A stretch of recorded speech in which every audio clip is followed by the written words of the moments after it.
This is a game I came up with just for you, and I figured since we met moving improv, we could knock out a couple quick blackout scenes with this game. So I'll be playing Bernie Love, a radio DJ who gives advice kind of like Frasier. And I'll cue you up with a caller based on somebody you might have known in Milwaukee, along with a problem prompt, sort of a suggestion. Then I'll bring you on the line, and you give Bernie the details, and I'll give you some advice. Make sense? I love it. Makes sense. Excellent. Okay, we'll see how this goes. Welcome to Love at Night with Bernie Love, where we give you advice about any of the problems you have in your life. First off, we have Michael, a construction worker from Milwaukee, who says he has a problem with Pat's Blue Ribbon. Michael, you're on the line with Bernie Loves.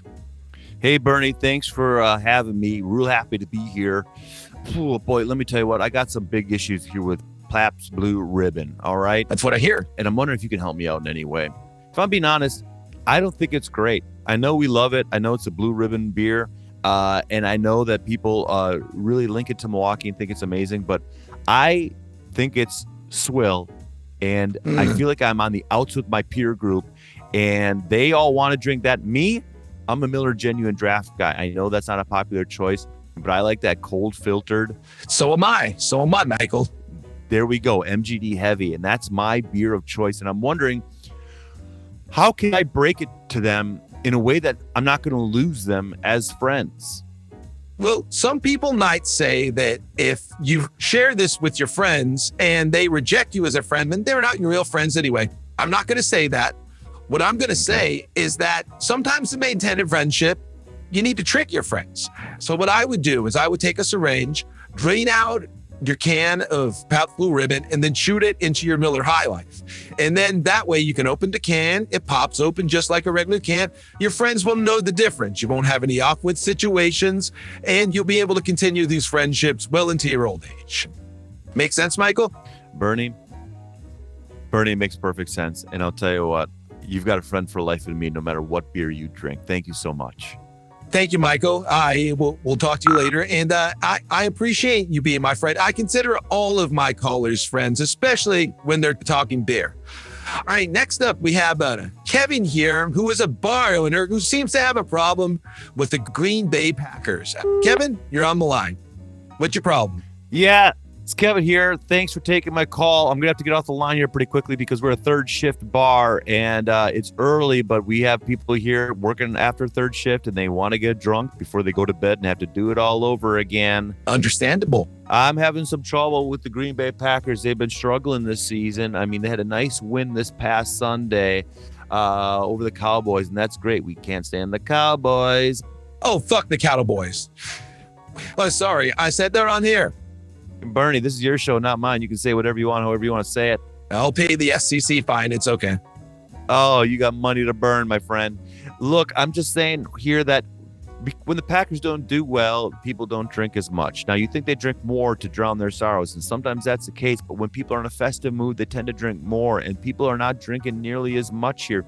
So I guess I do have a problem with the Packers, but I'm also curious to know how can I get people to plunk down some more of their hard-earned cash from over at Harley Davidson to buy some more beer, even though the Packers are struggling. Well, I think a good way to do it would be you take a cardboard sign and you write out on it, every beer you buy supports the Packers at training camp. And then that way people see, I'll buy the beer, and the Packers will get a little extra training before next Sunday's game. It doesn't have to be true, mind. You just have to tell them this. And by next Sunday, it'll be a constant cycle. The Packers keep losing. Oh, they need more training, buy more beer. I think it'll do well for you. I don't see any legal repercussions for you at all. Yeah, that feels foolproof. I mean, buy beer and they get more training is what you're saying. They somehow get more training as a result of this. That's what the idea is. Yeah. Right? The beer funds their additional training. Yeah, exactly. It's a public account that, the beer money goes into, and then the Packers take it out. Yes, we are a publicly owned team. The Packers are publicly owned, so this feeds into that idea. I completely understand that these millionaires need more money from us. I'm not sure that they do, but I do like the idea that now we have even more ownership of a team that we already own. It gives us even more connection to this team that we love so much. Bernie, honestly, this is a great idea, and I love it. I'm going to start pushing this on our patrons at the bar.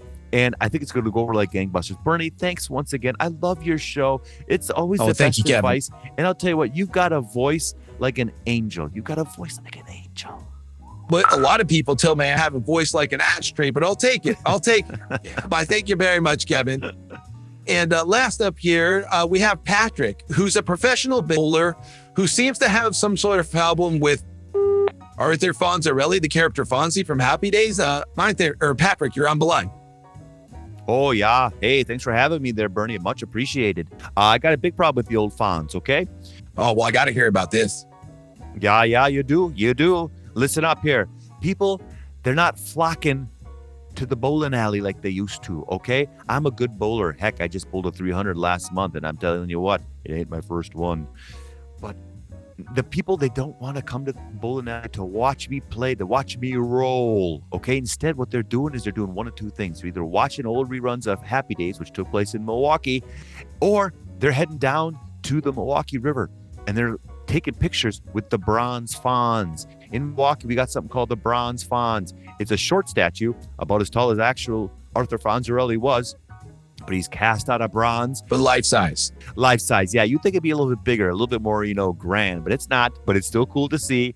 And you get to take your picture put your arm around him. He's got his leather jacket on. He's got his blue jeans on. He's giving the thumbs up. He's got the slick back hair. He looks great. And I'll tell you what, the bowling alleys, they're empty, Bernie. They're empty. And I'm hoping maybe you can give me some reason to get them back. This is a similar problem to the bar issue that I'm talking about earlier, I realized. But there's no one at the bowling alley now. They're all down at the bronze Fonz down by the river. Well, Patrick, I think you're in luck here because I've heard through the grapevine, through my connections out there in crazy town Los Angeles, that Henry Winkler is about to wrap up shooting on Barry, and he's going to be free.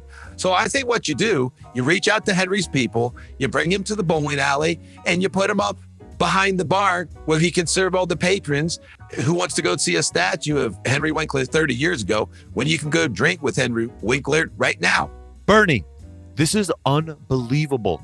I gotta say, I love this idea, and I'm gonna get Henry Winkler over to the bowling alley, Maple Lanes, and we're gonna have a great time. And then we're gonna switch them over to Landmark Lanes, where they have 3 bars in the basement. It's been there since I've been in college. You got to go check it out. It's right by Ventura on North Avenue. If you're ever in Milwaukee, go to Landmark Lanes. Is it a great looking place? No, but it's also right next to the Oriental Theater, which is a classic looking movie theater. You got to go check that out if you're ever in Milwaukee. Go see a movie there. It is ornate and beautiful, and Henry Winkler is going to love seeing a matinee there. Thanks, Bernie.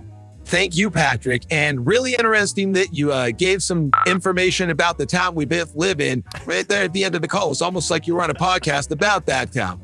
Anyway, that does it for Love at Night with Bernie Love. I want you to call in next week with all of your problems. Send your name Milwaukee, please. Thank you very much. This is Bernie Love.